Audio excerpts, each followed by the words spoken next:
et bienvenue sur #Protestant 2.0. Je suis heureuse de vous retrouver en ce lundi de Pentecôte le 24 mai à Mittesheim. Pour cette journée, pour cette semaine, je vous propose de parcourir un court extrait du Nouveau Testament dans le livre des Actes. On est au 2e chapitre, les derniers versets. Et il est question de la vie en communauté. Alors on le sait, avec Pentecôte, c'est l'Église qui s'édifie, qui naît. Et voici ce qu'il nous est dit. Tous s'appliquaient fidèlement à écouter l'enseignement que donnaient les apôtres, à vivre dans la communion fraternelle, à prendre part au repas commun, à participer aux prières. Chacun ressentait de la crainte car Dieu accomplissait beaucoup de prodiges et de miracles et ils partageaient entre eux tout ce qu'ils possédaient. Ils vendaient leurs propriétés, leurs biens, répartissaient l'argent ainsi obtenu entre tous en tenant compte des besoins de chacun. Chaque jour, régulièrement, ils se réunissaient dans le temple, ils prenaient leur repas ensemble dans leur maison et mangeaient leur nourriture avec joie et simplicité de cœur. Ils louaient Dieu et ils étaient estimés par tout le monde et le Seigneur ajoutait chaque jour à leur groupe ceux qui l'amenaient au salut. Voici donc ici même une joie qui peut être contagieuse avec cette vie en communauté, cette vraie vie, on va dire, en famille.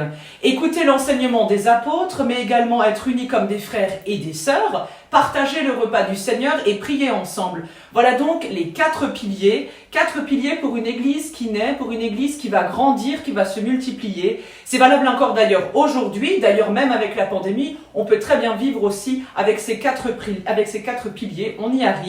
Chaque chrétien, chacun d'entre nous est appelé à faire l'expérience de cette vie communautaire. Où que nous soyons, quels que soient les moyens que nous ayons et l'âge aussi, le Seigneur met à l'œuvre dans chacune de nos communautés locales, ecclésiales, une foule de dons et de personnes qui peuvent se réunir pour célébrer son nom, mais également être en joie. Et je vous souhaite du coup, pour ce temps de Pentecôte, de trouver, de retrouver ou de découvrir cette joie de l'Église, cette joie d'être accueillis pleinement comme vous êtes, là où vous êtes dans votre communauté.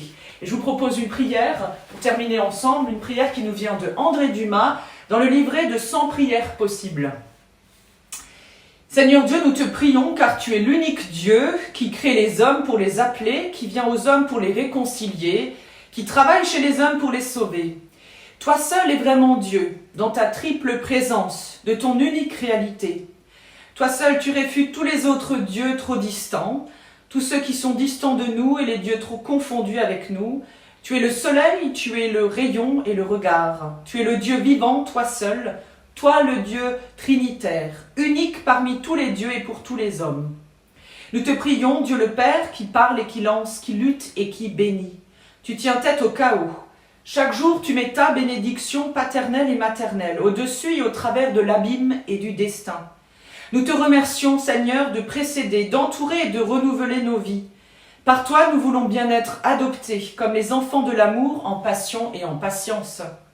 Nous te prions, Dieu le Fils, qui vient et qui montre, qui guérit et qui subit, qui relève et qui élève tout homme, qui le choisit comme frère, sauveur et Seigneur. Chaque jour, tu mets ta réconciliation fraternelle au-dessus et au travers de l'oubli et de la haine. Nous te remercions de visiter, de bousculer et de fortifier nos vies. De toi, nous voulons bien être les frères cadets en confiance et en puissance. Nous te prions, Dieu l'Esprit Saint, qui engendre et qui travaille, qui défend et console, qui rassemble et éclaire tous les hommes qui te choisissent comme avocat et comme compagnon. Tu tiens tête à l'inertie et chaque jour tu mets ton salut au travers et en avant de la lassitude et de l'illusion.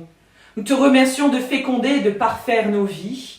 Avec toi, nous voulons bien aller dans l'histoire vers ton royaume.